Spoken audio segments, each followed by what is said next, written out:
Welcome back to another episode of Analyst Insider with me, Jack J. Today we're speaking to Tom of SK Gaming. He's a really great guy who has lots of experience. We go into detail about how to become a better analyst, how to break into the industry, and loads more.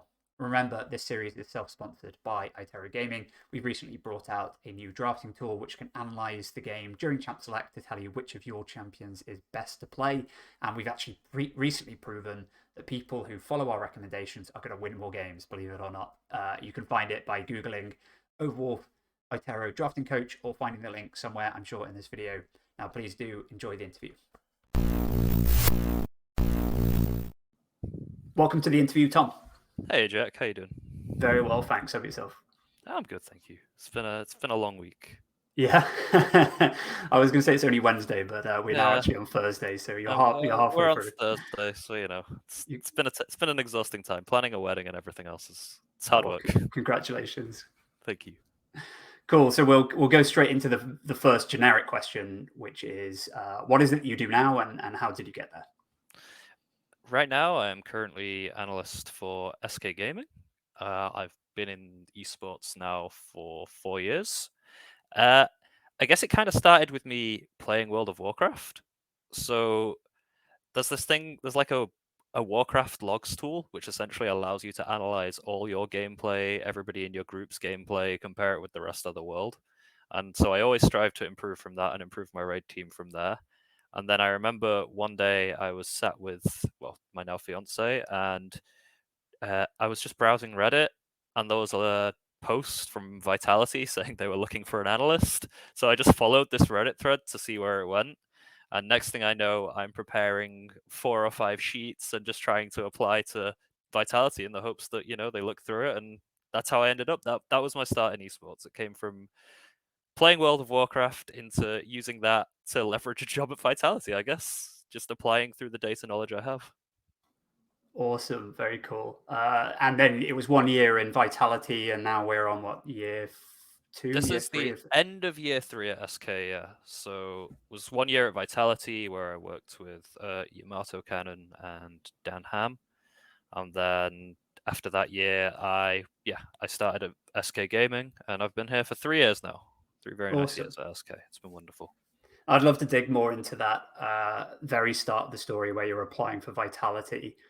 What is your experience looking like as a data analyst, as a mathematician, as a statistician? What experience do you have that you were then able to leverage and say, do this job?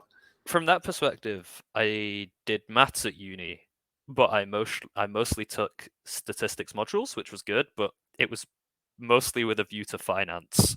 So I finished my uni degree, and then I was like, actually, I want to teach because I've always liked working with kids and young children.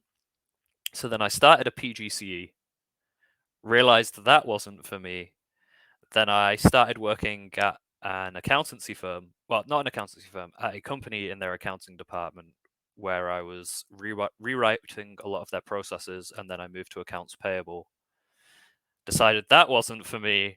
My friends, I don't know if you've heard of them, Sinners Esports. They're a Czech Republic-based team. So initially, they started up as a company called Represent, and they were like an agent team.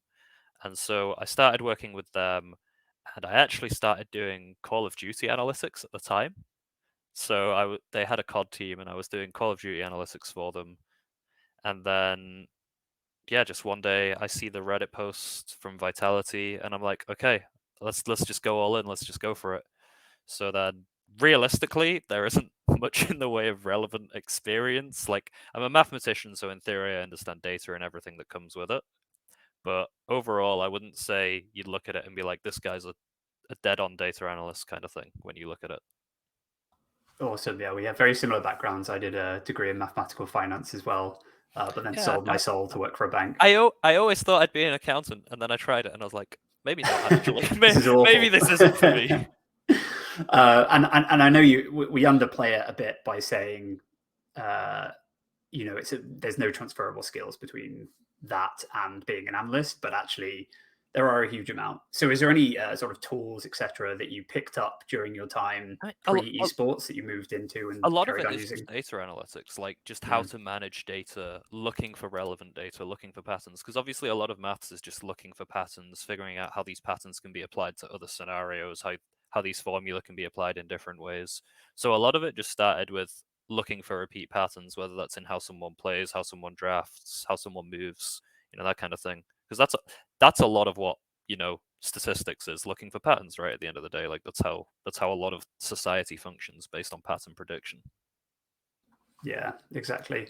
I mean, this is a good time to then go on to the second generic question, which is something that I've been trying to answer through this series of interviews, and that is, what is a data analyst? What do they actually do? What is their day to day? So if you could walk us through the sort of things you I get up to. suppose that depends from team to team.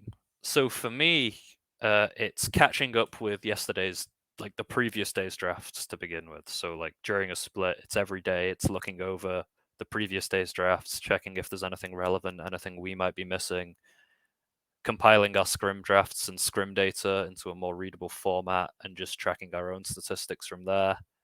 Watching our scrims for the day, making comments on builds, items, what I think was relevant, what I think was not relevant, that kind of thing. Watching VODs of all the LEC teams. I think every day, I don't think there's ever a day that goes by where I've not watched a VOD of some team that we're either playing that weekend or some team that will be playing further down the line. That I think most analysts are just always watching VODs, and that's just recording data. What they do well, what we do well, that kind of thing. Are we hitting player goals? Is there certain things the head coach has asked me to track in particular, certain things he wants to build around, and that kind of stuff? I think yeah, there's a lot that goes into it, and I think it just depends from team to team, because every analyst has stuff they think is relevant, every coach has stuff they want because they think it's more relevant, and it's just about combining the two and looking for solutions together. Yeah, that seems to be a recurring theme from these answers, is that it depends, right? It depends Yeah, on who I else is mean in the that's the team. thing, because obviously you've also got teams that have 3, 4, 5 assistant coaches or positional coaches, then 2 analysts and that kind of thing. So it's all about how your coaching staff is set up as well. Because if you have more backroom staff, everyone can afford to be more specialized. Like I feel like the less backroom staff you have in that regard, you all have to be covering more areas. So maybe it's a bit more generalized in that regard. Yeah, and it seems that that split, the differential between how many people you have, is between LEC and LCS. What you see is LEC Yeah. tends to have less Uh, staff, and LCS seems to be pretty stacked. yeah, LCS seems to have staff for everything. I mean, I think there's a few LEC teams. Like I think Mad maybe have 3 coaches. They have Mac, Cass, Pad. Maybe they have someone else. I think Rainover signed with them at some point. I don't know. Maybe I'm wrong. But I think it just depends from team to team. Like some teams have loads, some teams have none.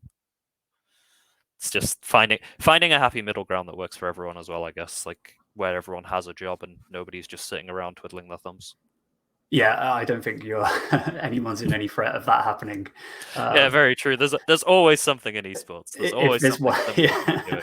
if there's another theme I picked up, is that most analysts seem to be incredibly overworked wherever they choose to be or otherwise. Yeah, I mean, I think it's got to be choice. Like I don't think anybody's doing, like for me, I'm doing this because I enjoy it. Like I love everything I do. I love my day to day. I love watching VODs. I love doing the work. I love going through drafts. I don't necessarily.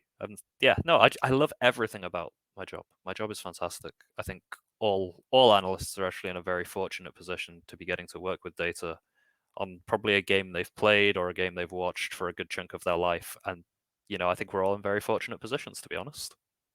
Awesome, really, really positive perspective on it. And just going back to your sort of day to day, are there any top tools that you tend to use, whether it's PowerPoint, Excel, coding, whatever it may be? Uh, well, this I use Python quite a bit. I taught myself Python. That's something I wish I'd done a lot sooner than I have done. I never enjoyed coding initially, and so it was quite the battle. But you know, I do enjoy it now. I enjoy it a lot more now, and I've learned quite a lot, and I've automated quite a lot of stuff I used to do. So that's been a big bonus for me actually. Then I use a lot of Google Sheets, a lot of Google Drive stuff. I taught myself to code in Google Sheets as well because there's some things I just couldn't get to work otherwise. So it's all just about, I think it's about what you're comfortable with. Like I think a lot of analysts do have backgrounds in like data science or computer programming to an extent. Yeah, I think if you disliked coding to begin with, it's probably because you had the same experience as most of the people in the UK who took a stats course where we were taught in MATLAB, which is just So we weren't actually taught in MATLAB. We were taught in Python, and I think my issue was I still remember it now. My first ever lecture, we opened Python, we're given a sheet of paper and told to just work through the sheet of paper, and that's it. And that was my first ever module in coding, and that was really why I didn't enjoy it. I was literally just given a sheet of paper and told to get to the end of it, and that was every single coding lecture I ever had, and I did not enjoy it one bit. yeah, how interactive, very Yeah, exciting. it was Great way just a to put really someone off. dull. It was a boring way to learn, and it didn't help. It didn't make it exciting. Yeah, when I was learning Python, probably very similar to you, I ended up just doing League projects for everything. I would just grab databases, from Tim's Oracle Elixir and just analyze random stuff using Python because that way it's enjoyable and you can see the practical uses of it. Yeah, like it was definitely a case of when I was doing something I already enjoyed, combining it with coding, it gave me a new appreciation for it for sure. Like I Awesome. definitely enjoyed it a lot more when I felt like I was doing something that I wanted to do and wanted to be interested in. Like coding's become a lot more appealing because of League, that's for sure. Awesome. Yeah. And I think a lot of people, especially in our Discord, are learning coding just for the sake of being an analyst. And I think that's great because it's a skill that if you ended up outside of esports is super transferable. It's really Yeah, useful in the exactly. corporate world. I think a lot of people, I think a lot of companies at least, because I have quite a few friends that work in programming, like the ability to interact with an API seems very highly valued by a lot of these companies. So I think learning the League API and how to interact with it is definitely not a bad step for anyone, not just looking to get into League, but just looking to end up with a career further down the line. Yeah, precisely. Now, just stepping back to one thing that you said earlier around about you spend at least once a day you watch a VOD. But what I'd love to understand is maybe do you have a specific methodology or an approach that you have when you're looking at VODs, or is it just watch it and kind of learn intuitively? I'm always watching for specific things. So there's always something I'm tracking. I I always go into everything I do with like a plan of how I want to do it. And whether or not that plan works and it needs to be changed afterwards is fine. But so every VOD I watch with basically my own set of guidelines for things I want to know, things I'm going to track, and then any other notes that might be relevant for the future about how this team is playing or about what this team has done or about how certain players do things. And then you can combine that with like the base data to actually get a better picture about if you're correct in what you're thinking, if what you're thinking is wrong, or if you've completely missed something. Yeah, awesome. And to clarify, Bayes is the a private source of data that you have to actually pay for. It is the official source of leagues of Riot data for esports, so for the professional scene, but it's not something that anyone can access. So if you're wondering why you haven't seen it before, Bayes is a little bit harder to get into. The Riot, it's different to the Riot API, which is free to use for anyone who's interested. So with the VOD reviews, I'd love to crystallize it by if you could give us an example of maybe one specific thing that you look for and how that kind of plays out and how that then can impact games that you're playing or the team is playing on the weekends coming up. I think one of the things I'll always look at is jungle pathing. You know, are they starting blue? Are they starting red? Are they pathing towards their prio lane, away from their prio lane? Who has prio, and so on? Like, because obviously junglers can dictate a lot of the tempo in the early game, depending on how they use their prio in different lanes or how they use their knowledge of vision. So I kind of combine that with looking at a team's early vision, like the teams they're playing against, and also the team they are to see where they put their early vision and how that affects where their jungle is pathing. Awesome. So do you see trends and repetition Yeah, in that's how the thing. I people think play? there's always trends in a game like League. No matter how hard you try to be random, I guess, or how hard you try to mix things up, there will always be some kind of pattern. And whether or not that's to do with, where you start or why you start at certain buffs or how you play out on a certain champion, there is always some pattern, however small, that you should, in theory, be able to gain an advantage if you're paying enough attention. Great. And out of interest, have you, and you may not have actually looked up the data to back this up, but do you have an opinion on whether you feel that players' solo queue behaviors replicate in professional play? So let's say if you were watching Yankos's stream and he was pathing on Nidalee, are you going to see something similar in pro play, or do you think there's a big variation in play style? I think there can be a variation, but I know some players definitely test out jungle pathing from solo queue and then use it in a competitive game. I can't remember the player, but it was maybe it was when they first reworked Pantheon to his current iteration. So I always feel like saying last year, but it's probably like 6 years yeah, ago. I don't feel like it was last year. It was whenever they first changed him anyway and gave him the fancy E with the shield and everything. So I remember I was watching, again, I don't remember who it was. I was watching somebody stream and they were starting Wolves. And I remember he then locked in Pantheon against us that weekend. And I said, if he picks Pantheon, he's going to start Wolves and path like this. And he did the exact thing that he did on his stream. So I do think there is some credence to watching that kind of thing. Awesome. Good stuff. So I think this is a good time to pick up one of the Discord questions, which is kind of similar to what we've been discussing, which is, can you talk about a time that you've made a difference to a game using data or scouting or whatever it might be? I think probably the easiest one to point out without giving away like too much about the things I do and the things we do as a team is level 1. I can think of a game against Mad Lions. I think it was last spring, maybe a year ago. Oh, God, I don't quite remember. But I remember Elioya has always been on blue side, was always pathing towards our red buff, warding the bush and then walking out. I was like, he's done this 6 of his last 7 games or something. He just walked in on his own, just completely blind, doesn't even hesitate, just walks in, wards. So I was like, guys, just stack here. We stack there. He does the exact thing. He walks in. There's 4 of us there, and he somehow leaves with like 10 HP. And I just remember being like, that's an unfortunate one, guys. Yeah, I remember that game as well. Really unlucky, but not something that you can control, and an awesome example of how you've used your observations from scouting to then actually go in and change the game. So really interested in that. A slightly different tangent now for the next question is that the way that you're different to a lot of the other analysts I've spoke to is you've had some coaching experience. So Yeah, could you let us know whether that provided you a new perspective on it, whether you think it was valuable to spend that time as a coach? How do you think that's made you a better analyst? I think it was a really interesting experience for me for sure. It was because it was also the first. Well, so I used to occasionally fly out to work on site, but the year I went to assistant coach, I was on site full time.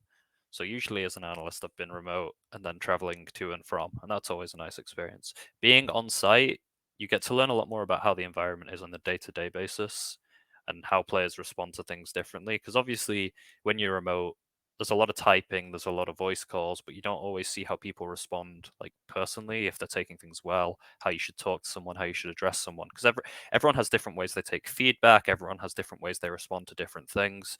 And so, it makes it a lot easier to tailor your approach, I think, to the individual, rather than to have to be more generic and hoping that it'll work for them. I think it's a lot easier to tailor things to an individual if you're seeing them on a day-to-day basis.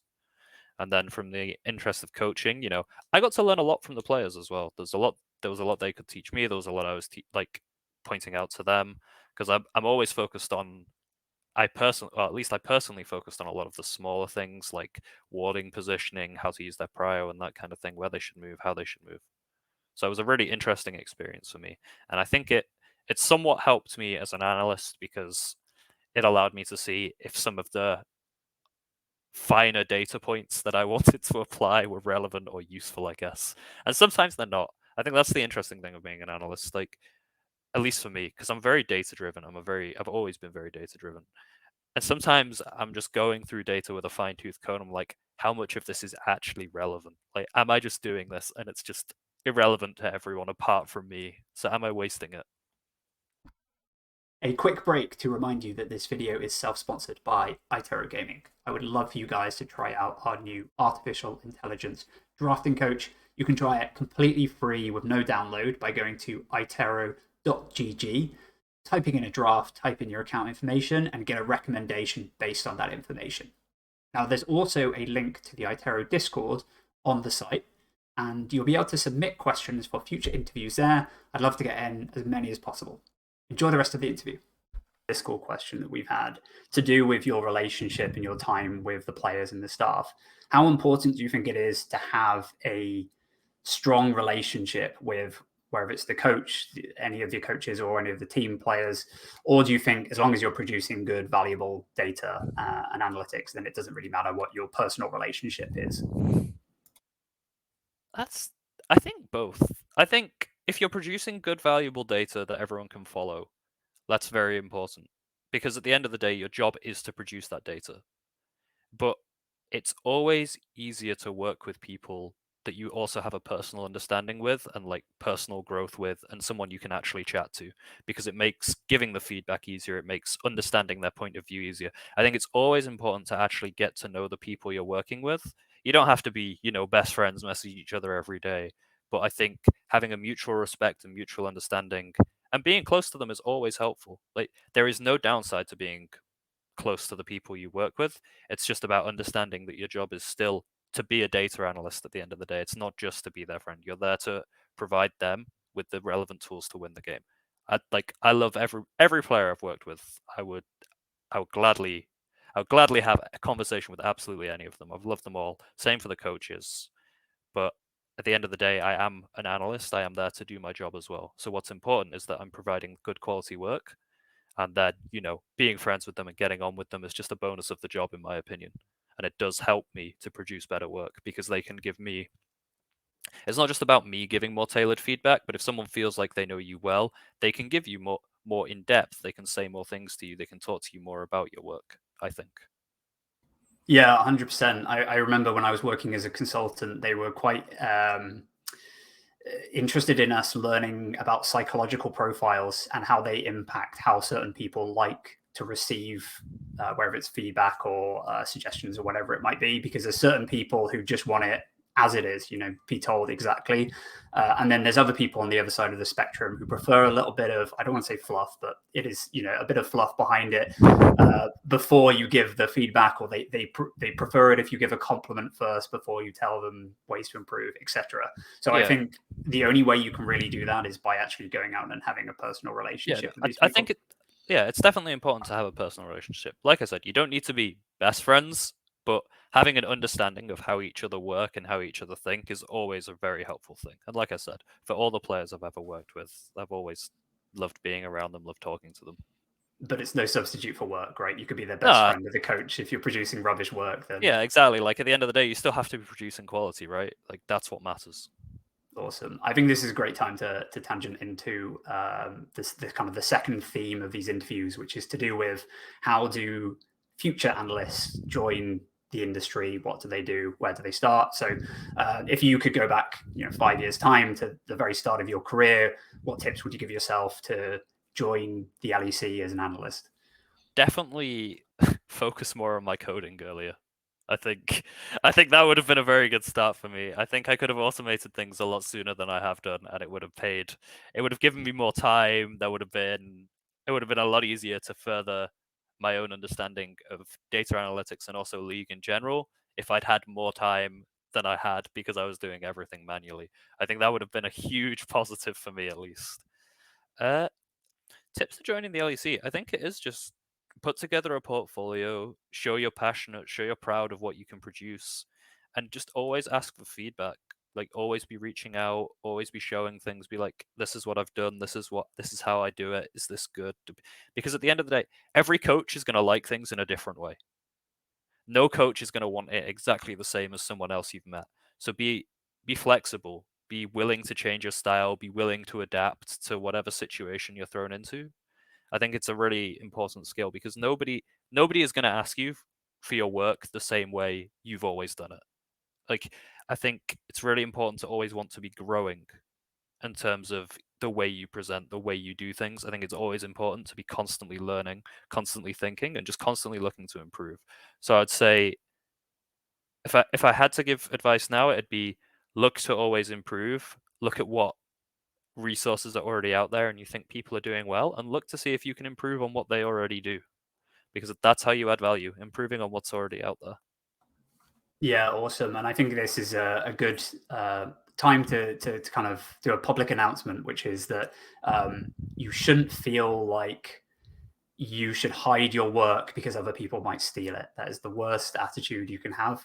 You need to go out there with a really open mind and share stuff with as many people as you can, even if there are other people who are trying to become analysts as well, because you improve, they improve, you improve each other. And, it's this common rising tide raises all the ships. That's exactly right. Like the more people you can connect with, the more people you can show your work to, the better it is overall. Like the more you'll learn, the more they learn, and it'll just improve. Like, and it's always nice to have that connection with people as well, to be able to ask them those questions. Awesome. So again, a great tangent into how important you think networking is as an analyst, whether you're at the start of your career or someone like yourself where you are now. I think it's probably quite important, just in terms of, I think it's always important to know people and meet people and make sure people actually know who you are. Personally, I haven't done the most in the way of networking. I've always sort of kept myself to myself. I speak to the people I work with. I maybe speak to one or two other people in the scene. But I think, it is good to get to know people, get your name out there, get your work out there for sure. For me personally, I probably have not done that enough. Right, which I actually think shines quite a good light on you, because it's basically saying even without networking, you've done really well in your career, which then must mean that the stuff that you're producing is of high value. The people who do work with you, your kind of smaller network is more powerful because people are vouching for you. I'd like to believe that's the case. I really would. Like, I think the one thing I do is I'll never shy away from the long hours and like a long day or anything like that. And like I said earlier, I'm always looking to improve. I feel like there's always something I can learn. There's always something I can be doing. There's just always ways to make my own work better, to try and improve a team. There's always something. Like that's the joy of being an artist. There's always something you can do to improve yourself, to improve your team, to improve a relationship. There's always something that you can be doing. Awesome, good stuff. Are any specific resources that you could recommend people to look into, whether it's to help them with their stats, their coding, making presentations, whatever it might be? I mean, this is gonna look kind of bad, but yours, you actually wrote like a Riot API guide, and I actually think if I'd looked at that when I was initially learning to code, it would have been a big help for sure. I think for me, I mostly just Googled. I think my starting point when I decided I really needed it was how to make the Riot API work with Python. And I just kept watching YouTube videos and going over other people's documentation. And then I joined the Riot developer Discord when I started running into problems and just posted my errors, posted questions in there. Yeah, awesome. I don't pay people to say that. That's I'm No, just like getting lucky. looking at your guide, it's a really good starting point for people. For anyone that's never coded before or anything like that, it's a really good starting point. Appreciate it. Yeah, and again, the Riot developer Discord is awesome. Really, they're super active on there. If you ever have a problem, it will be resolved almost immediately. There is always someone willing to answer questions. And the Itero Discord is also good. Lots of people learning how to use the API. There are so many smart people on those Discords that will be able to, even if they don't know enough about the Riot API necessarily, they understand coding on a very deep level. So even if they don't use the Riot API, they'll still be able to solve your problems. Yeah, 100%. Now, actually, I want to backtrack slightly for a Discord question that's not really to do with learning how to become an analyst, but to try and get a better understanding of what the off season looks like when it comes to finding new talent for next season. Now, obviously, we don't want to give away any secrets, but is there sort of the sort of tasks that you will do during this time? Whether it's VOD reviewing or creating data or looking at API. I definitely have a process of creating data around both competitive data and solo queue data when it comes to off-season to scout for new players. And then you combine that with VOD reviews and looking at like what they've done and how they play and stuff, and that's how you make an informed decision. I don't think you can make an informed decision based purely off data. I think if you think you can, then I think you're kind of kidding yourself somewhat. There are definitely some players on, that haven't necessarily performed to an incredibly high level, possibly because of situations out of their control. So I think as long as you always combine it with VOD review, you get a much better understanding of where a player is actually at, rather than just looking purely at data. Yeah, 100%. And you have to be so careful when you are looking at data, because there are lots and lots of red herrings that appear in solo queue data. If it was that simple, you would just use their LP and say that's your metric for exactly. who to bring You in. just go to the top of the ladder, be like, oh, this is the number Then, one in this role that hasn't got a team. Let's pick him up. yeah, and then it's a Shaka one trick. I'm sure it doesn't really help that much. No, definitely. I think that's the thing. While people always say like data and numbers don't lie, I think that's not necessarily true, because it's about how you apply it to the situation rather than just being like, oh, the data's good, let's use it. Yeah, I have a approach for this, which is what would this approach, whatever mathematical approach I'm coming up with to evaluate a player, what would that look like if I applied it to the Baus FFS? Because he is such an anomaly that if you did most generic ways, you would end up saying actually he doesn't deserve to be in, he probably is like a gold player, because people will look at things like KDA or whatever, and they'll over rely on statistics like that, and he'll appear at the bottom of the ranking, but actually clearly he's not that low in No, MMR, so there must be a reason why. exactly. It's all about how you weight those statistics as well, and what you consider to be like highly valuable. And I think again that'll change from person to person, team to team, depending on what kind of role you're trying to fill. Awesome. Cool, good stuff. We'll move now on to cracking through some of the Discord questions. And I think this one's a great one for you. We've had it before, but I think you probably have a slightly different view on it, which is, what was the moment like when you first walked into Vitality? So the moment you went from sort of an amateur analyst to I am now a pro analyst for a team. How was that overwhelming? Did you feel imposter syndrome? How was that like for you? Definitely went through imposter syndrome. In fact, I think I would say I somewhat still struggle with that even now, to be quite honest. I think there's definitely times where I'm like, do I actually deserve to be here? Do I actually belong in this situation? I think it's definitely something. I think a lot of people probably feel that on a regular basis, and it's something that you build a strong network around yourself of not even people within esports necessarily. Just having a strong network of people to support you with that kind of thing is always useful. When I first joined Vitality, it was just that I was just overwhelmed. I was like, wow, this is actually happening. This is my first experience with a professional league team. It was Cabochard, Jizuke, Mowgli, Attila, and Jack Troll. Yeah, that was the roster. And then Yamato Cannon coach, and then Dan Ham was the other analyst, and he really did teach me a lot in that first year. I learned a lot from him, and I will never not be thankful for that experience. It was definitely a little overwhelming initially, and I still remember the first time I flew out to the office to meet everyone, and just being like, "Wow, I've watched all of you play League, and now I'm actually here working with you." Yeah, it must have been an insane experience for you.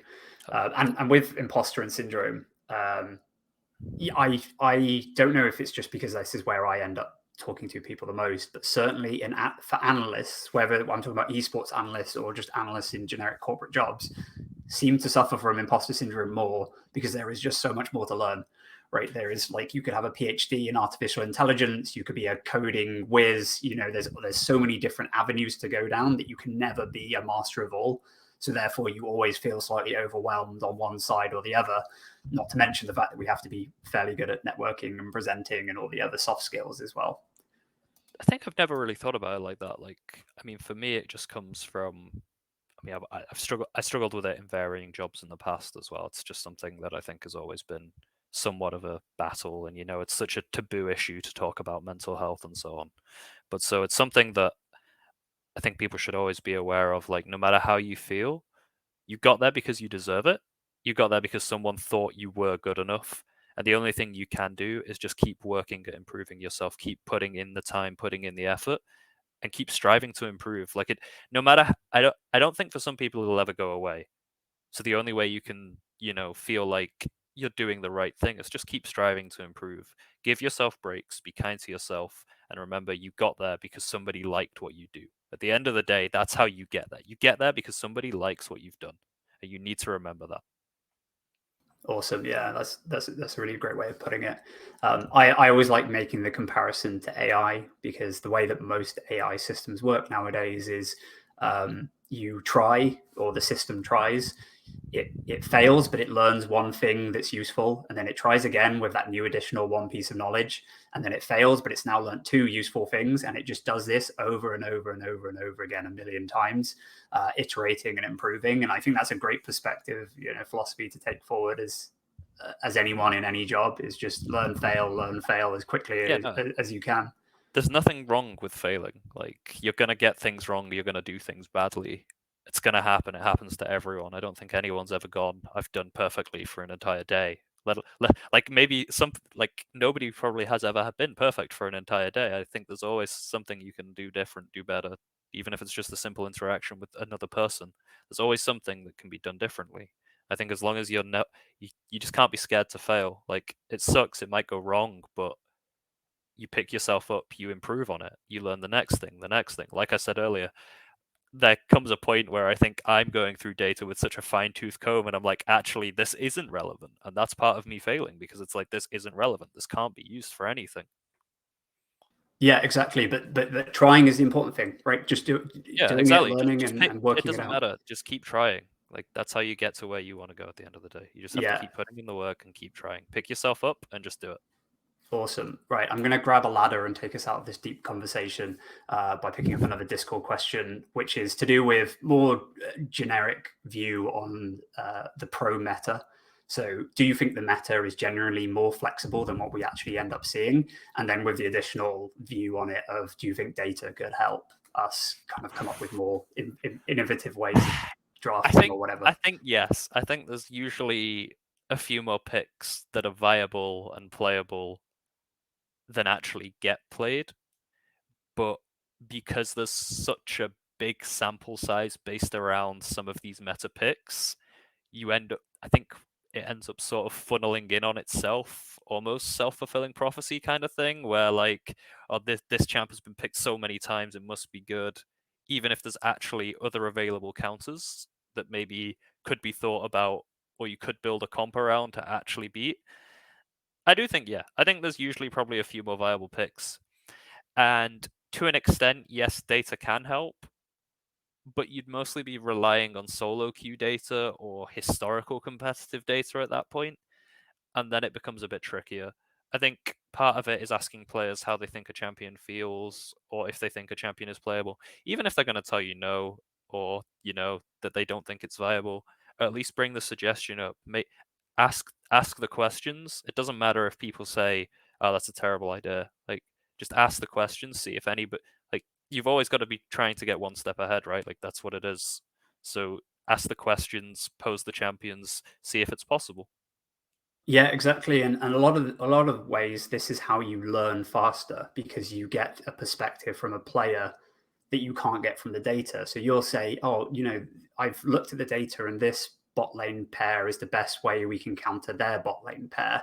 And then all the pro players will say, no, no, no. And I'll explain to you why that's not a good Yeah, counter. exactly. Like, there's definitely times where I've had, data saying that a matchup is bad for X champion based off solo queue, and you take it to the player that plays that role or to the head coach, and they're like, that's not how this plays out in competitive at all. And like, they're right. That isn't how it plays out at all. And when you look back at it, they're completely right. But there's nothing to lose by being like, this is what it says. Is this right? Is this relevant? Because sometimes maybe they've missed the champion. Maybe they've not even thought about it themselves. Yeah, exactly. Which kind of brings into another Discord question, which is to do with how important you think actual game experience is. So, do you feel that someone who is an extraordinarily good analyst, PhD, computer whiz, but has never played the game before, could survive in analytics versus someone who maybe has none of those skills but is very, very good at the game? Yes and no.